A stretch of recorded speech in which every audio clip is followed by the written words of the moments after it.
All right, y'all. I'm gonna be 100% honest with you. I didn't plan to do a reaction to this specific poem. I had another one in mind entirely, but I think this poem is very fitting considering the news that broke out, or rather, the footage that broke out of Tyre Nichols by policemen.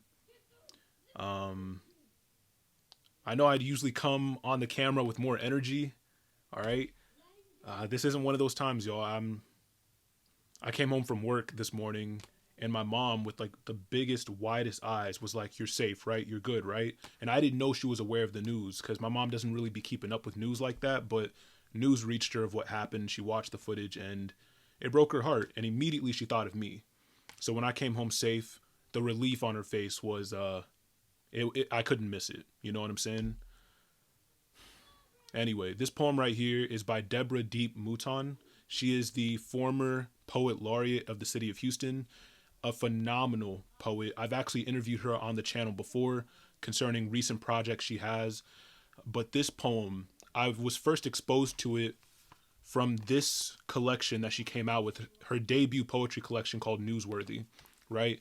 And one of the major poems that always stuck with me was called Open Season. Now, it's not only a page poem, it's also a spoken word poem, and she performs it here. And if you don't know what open season is, it's essentially a period in which hunters are allowed to go into the wild and hunt wild game.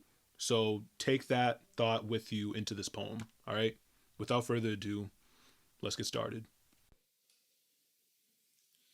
I have felt the weather changing, seen the falling leaves painting the sidewalk in mosaic of autumn. As a transplanted Texan, these hoof-printed falls only remind me of one thing, and this year I heard the government is opening hunting season early. Now, every good hunter knows you need two things to be successful: a good dog and a good gun. Gotta have something to sniff and some way to shoot. It's important to get as close to your target as humanly possible. Make sure they can't see you clearly. Now, this can be tricky. Hunting the thicket and the cloak of night offer easy solutions. There's no use in standing on top of an open hill, watching surrounding pastures and bushy banks if they're out of range. A better location is just inside the hood, woods, so that if a boy, buck approaches, you can move back and stalk through cover now. Okay, sorry. It's been a while since I read the poem. You know what I'm saying? So I forgot about that wordplay. That's crazy. Aim in the hood, she said, right? Yeah. I mean, that can be taken one of two ways. One, if we're talking like a hoodie, right? The person within the hoodie, because you know the whole story with Trayvon Martin and the hoodie he was wearing and stuff like that. But it could also be interpreted as like aim into the hood, as in the projects, right? Low income neighborhoods where black folks, have to live in sometimes, right? So yeah, there was that double entendre, the whole like boy versus buck. And in fact, that probably explains the cover of the book. You know what I'm saying? With a boy wearing a hoodie, but the head of a buck, the head of a reindeer kind of thing, right?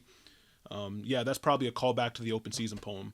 I thought that was really cool. And also, I don't often see poems about police brutality from the perspective of the policeman, right? This is a persona poem. That's the type of poem that she's doing, where she's taking on the persona of someone else. This is really unique because it's coming from the side of the oppressor rather than the oppressed. You don't often see that with police brutality poems. Let's keep going. This can take years to perfect. I spotted one once. Dark fur, oversized antlers. Say the ones whose pelt sags just below their waist have the most tender innards. This one look injured. Dip when he walk, hand holding his privates like somebody already took a shot at him. Looks under 35, that's good. Get him too old, they might have learned how to run. Might have learned how to keep quiet and invisible. You may still have to bait them in. The most popular attractant is cord, but I've learned flashy jewelry, loud music do the trick. Want a guaranteed kill? Use some of that paper money. You can also purchase a call. One sounds like a mother's voice screaming out to Jesus. The other, the ringing of Sean's wedding bells. The last one sounds like a sweet young girl whispering, "I love you." Anything that sounds familiar or offers false hope. Oh my God.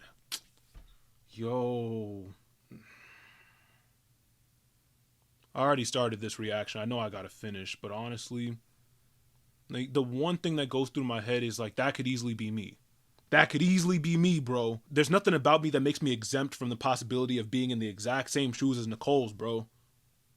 And I think that's what's so sad. She continues with her description of the young black boy being a buck, or at least perceived as a buck by the hunters, right, the policemen. And then she goes on to describe how the pelt sags below the waist, right? The pelt being the fur, but she's referring to the clothes and the sagging, and even like the walk, right? Like he already seems injured as is. There's a limp when he walks. You know what I'm saying?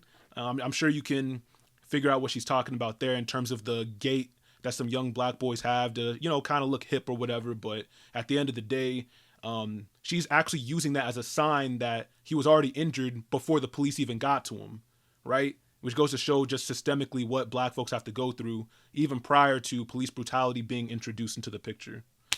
Let's keep going. Once you got him in your crosshairs, aim right under the hoodie.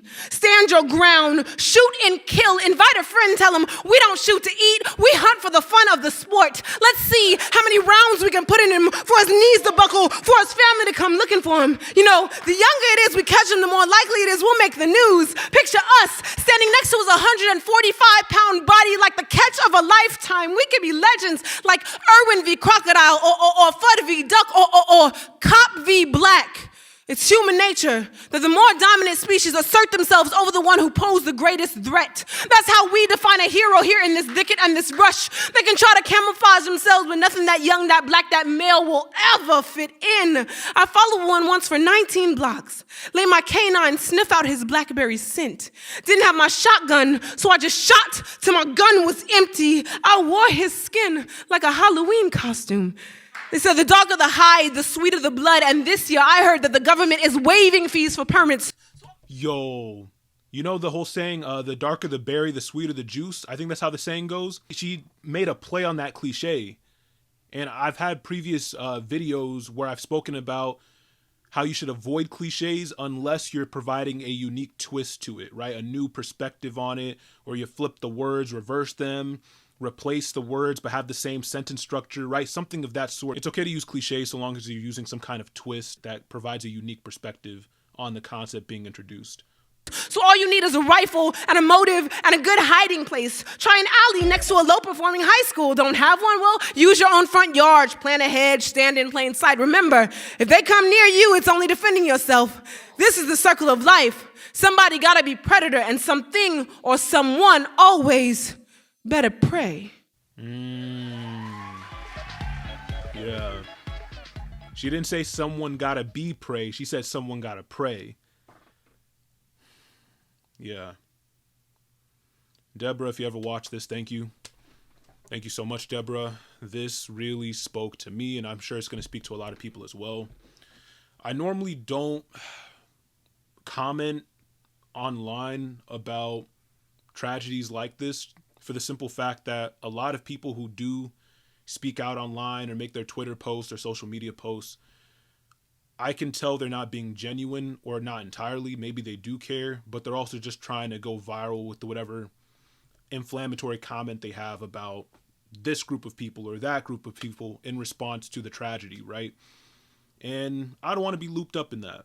I really don't. So I normally don't make comments. I just grieve on my own or with a friend or with family, and that's about it. But I don't know, just seeing my mom's reaction this morning to me coming home, just like the relief. It shook me. She had tears in her eyes, you know? Yeah. Anyway, I hope y'all enjoyed. And I'll see if I can find some kind of GoFundMe that the family has posted or something so I can send y'all that way. No Poet Life promotion at the end of the video like I normally do. If I do have ads in this video, the ad revenue will be used to, you know, support the family and stuff like that. So, all right, I'll catch y'all later. Deuces.